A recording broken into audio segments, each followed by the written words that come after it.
Hi and welcome back. For the next page that we're going to do in our 10 by 10 album, it's going to be the gatefold page.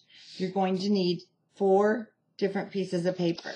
So you're going to need to cut the 11 by 4. And if you've already cut that and made your base page, then you're a step ahead. Then you're going to need 2 pieces for the gatefold that are 6 inches wide by 10 inches long. So you're going to need 2 of those. And then of course your base page of 10 by 10.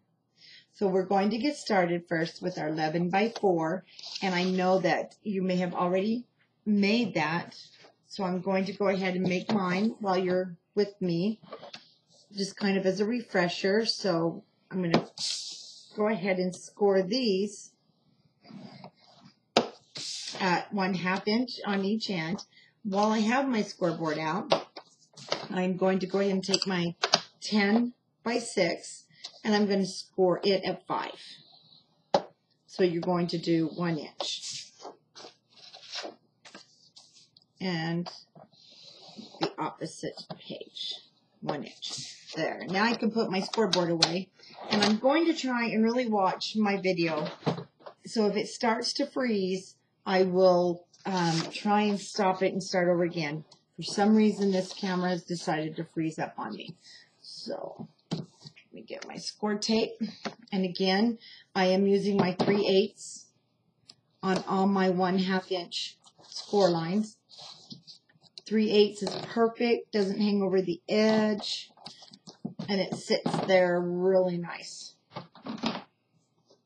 And if you've already done this on all your pages, this is the one page that's going to be just a little bit backwards, and I'll explain why when we get to that point.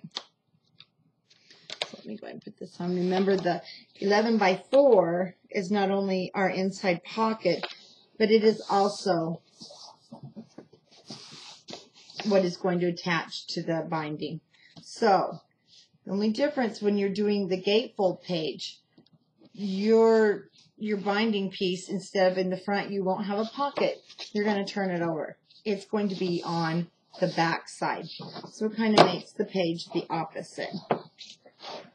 Okay, so I've turned the 11 by 4 over, and now this is where you're going to want your 2 10 by 6s. We've scored them for 1 inch.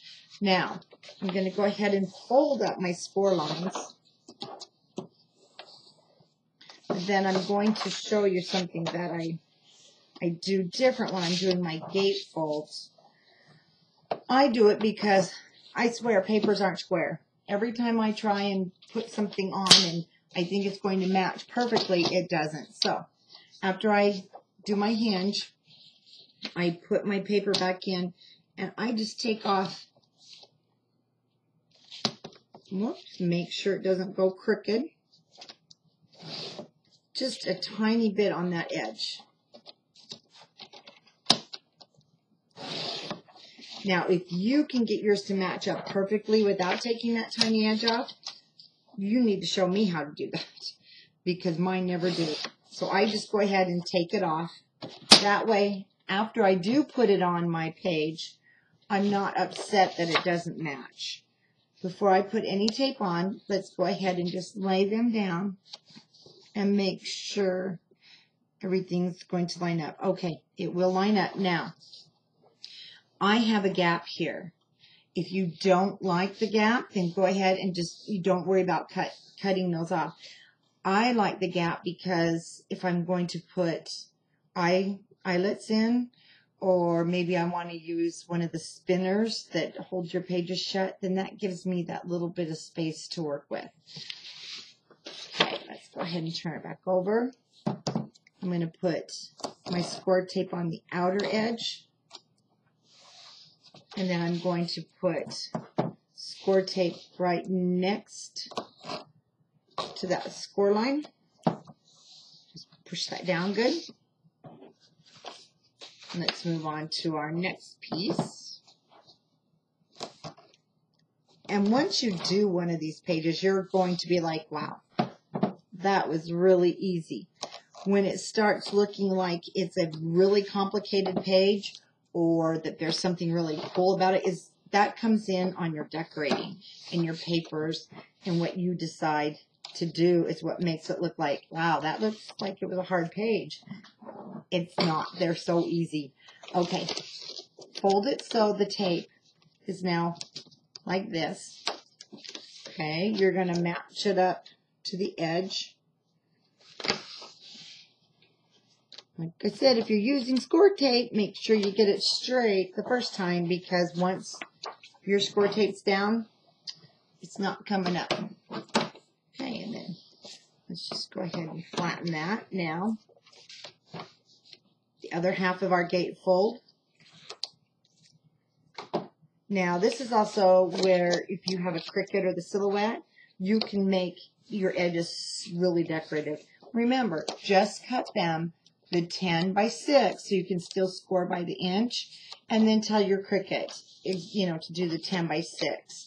You're going to have a little bit more of a space depending on the decoration you've picked or the die cut you've picked for your Cricut, but it really adds interest. Now, you can round your corners. Let me go ahead and round my corners. Show you what that will look like. This is really fun to do when you want to have that surprise picture hiding behind the doors, or especially if it's the bridal picture. I like to use the gatefold so that when it opens, there's the picture of the bride. And then look at how much room you have on the inside. And then when you close it, it's just beautiful. Again, you can use your eyelets, and you can tie it with a ribbon, or you can put your magnets down. And you will have to, you know, have magnets on this main page, but trust me, you won't see them. And then when you turn it over, that's what's going to adhere to the hinge. And we're going to make in our next video the rest of this page where it's the flap. So I hope that was easy to understand. Once you make it, like I said, you're going to be like, wow, that was really easy. And if you have any questions on what I did for closures and you want me to show you how I use my Crop-A-Dial to do that, just put a comment below and I'll do that in another video. Thanks for watching. Bye-bye.